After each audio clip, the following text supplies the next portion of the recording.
Hello students, welcome back to the channel. अगर आप class 12 physics board exam 2026 दे रहे हो तो आज की वीडियो आपके लिए बहुत इंपॉर्टेंट है। मैंने पिछले कई सालों के PYQS और लेटेस्ट CBSE 2025-26 सिलेबस को एनालाइज करके निकाले हैं मोस्ट इंपॉर्टेंट और मोस्ट एक्सपेक्टेड क्वेश्चंस जो इस साल बोर्ड में आने की पूरी पॉसिबिलिटी रखते हैं। ये रैंडम क्वेश्चंस नहीं है, ये है हाई वेटेज, कॉन्सेप्ट बेस्ड और एग्जाम ओरिएंटेड क्वेश्चंस जो आपको 95 प्लस स्कोर दिला सकते हैं अगर आपने इन्हें अच्छे से तैयार किया। तो वीडियो को एंड तक जरूर देखना क्योंकि लास्ट में मैं दूंगा बोर्ड एग्जाम स्ट्रैटेजी भी। चलो शुरू करते हैं। ध्यान से सुनिए, बोर्ड एग्जाम में 95 प्लस लाने के लिए आपको पूरी किताब रटने की जरूरत नहीं है, आपको सही चीजें पढ़ने की जरूरत है। टॉपर्स हर चीज नहीं पढ़ते, वो वही पढ़ते हैं जो एग्जाम में आता है, और आज की वीडियो में मैं आपको वही बताने वाला हूँ। ये है most repeated PYQ concepts plus latest CBSE 2025-26 syllabus based expected questions. अगर आपने इनको अच्छे से कर लिया तो आप 80% स्टूडेंट से आगे हो चुके हैं। तो नोटबुक निकाल लीजिए और आज से टॉपर की तरह सोचना शुरू कीजिए। मैंने यूनिट्स 1 to 6 तक के most expected questions short list किए हैं जो PYQ ट्रेंड और लेटेस्ट CBSE सिलेबस के बेसिस पर चुने गए हैं। कमेंट में जल्दी से लिखो किस यूनिट से आपको सबसे ज्यादा डर लगता है। इलेक्ट्रोस्टैटिक्स हर साल हाई वेटेज देता है, बताइए इलेक्ट्रिक फील्ड इनसाइड कंडक्टर 0 क्यों होता है? Type answer in comment section. अगर डाइलेक्ट्रिक डालें और चार्ज कांस्टेंट हो, पोटेंशियल बढ़ेगा या घटेगा? A increase, B decrease. जल्दी आंसर दो।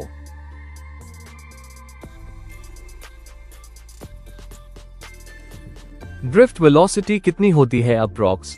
Type answer in comment section. Confuse मत होना, ये बोर्ड का फेवरेट ट्रैप है। व्हीटस्टोन ब्रिज बैलेंस कंडीशन क्या है? जो सही बताएगा वो टॉपर माइंडसेट वाला है। अगर ये कॉन्सेप्ट क्लियर है तो लाइक मारो अभी।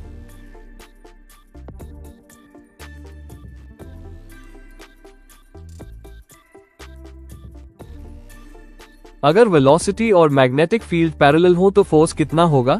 0 या मैक्सिमम? साइक्लोट्रॉन इलेक्ट्रॉन्स को एक्सेलरेट क्यों नहीं कर सकता? कमेंट में रीजन लिखो।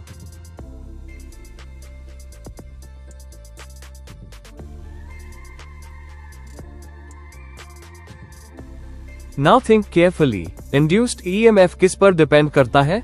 सिर्फ मैग्नेटिक फ्लक्स पर या मैग्नेटिक फ्लक्स के चेंज होने की रेट पर?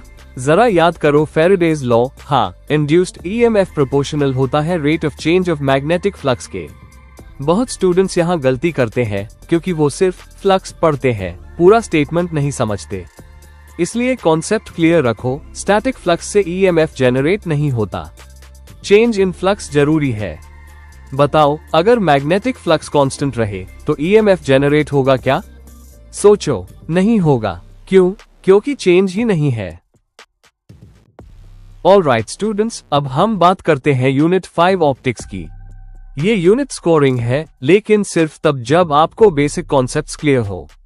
सबसे पहले रे ऑप्टिक्स। बोर्ड को डिफेक्ट्स ऑफ विजन से बहुत प्यार है, इसलिए मायोपिया और हाइपरमेट्रोपिया पक्का प्रिपेयर करो। इंपॉर्टेंट क्वेश्चन हो सकता है, मायोपिया क्या होती है, कैसे करेक्ट करते हैं, या फिर रे डायग्राम बना कर एक्सप्लेन करो। याद रखो, मायोपिया में दूर की चीजें क्लियर नहीं दिखती, करेक्शन कॉनकेव लेंस से होती है। हाइपरमेट्रोपिया में पास की चीजें क्लियर नहीं दिखती, करेक्शन कॉन्वेक्स लेंस से होती है। ये डायरेक्ट 2 to 3 मार्क्स के क्वेश्चन होते हैं। A फ्लैट आते हैं वेव ऑप्टिक्स पर। Young's double slit experiment very important. यहाँ से हर साल कंसेप्चुअल या डेरिवेशन टाइप क्वेश्चन आता है। बोर्ड अक्सर पूछता है, फ्रिंजेस क्यों बनती हैं?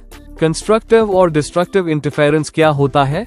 या फिर फ्रिंज विड्थ किन फैक्टर्स पर डिपेंड करती है? स्टूडेंट्स यहाँ रिलेशन समझे बिना रट लेते हैं। आप रिलेशन समझो तभी न्यूमेरिकल्स इजी लगेंगे। और ऑप्टिकल फाइबर, बोर्ड का फेवरेट शॉर्ट क्वेश्चन हो सकता है, ऑप्टिकल फाइबर का वर्किंग प्रिंसिपल क्या है, या टोटल इंटरनल रिफ्लेक्शन की कंडीशंस क्या है? ऑप्टिक्स में क्लैरिटी हाई मार्क्स दिलाती है। ये यूनिट कंपैरेटिवली इजी है और स्कोरिंग भी। सबसे important topic, photo electric effect. Board हर साल यहाँ से क्वेश्चन देता है। Important expected questions, photo electric effect क्या प्रूव करता है? इंटेंसिटी बढ़ाने से क्या चेंज होता है? फ्रीक्वेंसी बढ़ाने से क्या चेंज होता है?